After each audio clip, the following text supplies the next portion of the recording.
3, 2, 1, go.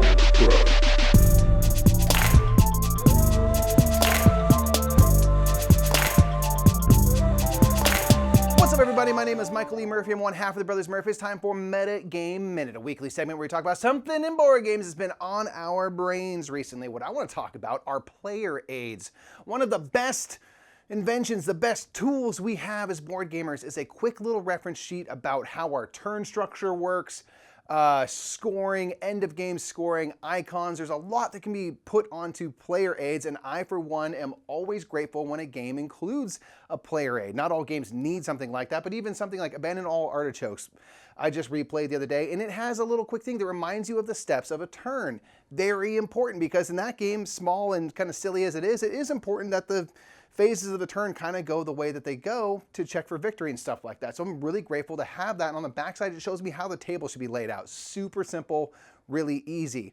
One thing though, speaking of player aids, that I've seen not often, but it does happen, is they, in a game, they'll have player aids, but they won't have one for every player.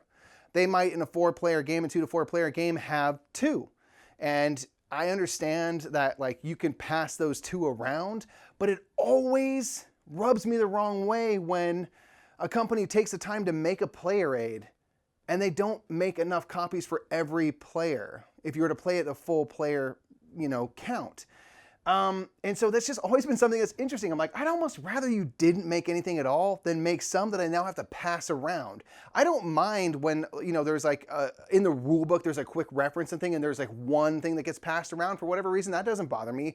But if you make a specific player aid, and this is a time where I'm going to kind of have head down on the table, I'm really thinking about what I'm trying to do. I don't want to have to be like, oh, where's that thing, and pass it around. Especially if it kind of pertains to personal turn structure, things like that. So, I'm curious what you think about player aids in general. I think they're fantastic, and every game can usually use one. And does it bother you when they make them, but not, if you're making enough, you got to bring enough for the whole class? To me, I'm just always like, why is there's always 2? It's not 1, it's not 3, it's 2. And I got to pass them around, I got to share. I don't want to share. I want my own player aid that I can stare at this close for the whole game if I want, because no one else gets it but me.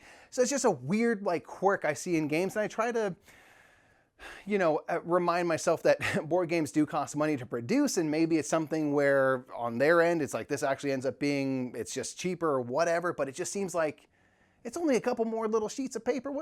How much more could it cost? Just make enough for everybody if you're gonna do it at all.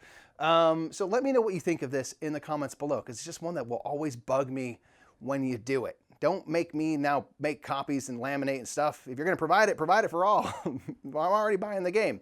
Let me know what you think about that in the comments below. And just remember that whether or not you like player aids, you don't mind passing them around, you want to have 2 for yourself and none for everyone else, the more meta, the more better. Thanks so much for checking out another Meta Game Minute. Let me know what you think of that topic in the comments below, and also check out Nick's Meta Game Minute from last week. It was probably smart, or maybe it was a hot take. I don't know. I didn't watch it because I'm filming this before it happened, okay? It's not my fault. I just can't see the future yet. But one thing you can do to ensure your future with the Brothers Murph is you can subscribe to us and then turn the bell icon on so that you get notifications every time we have a new video. You don't have to be able to predict anything. They'll tell you when we got something for you. So turn that on.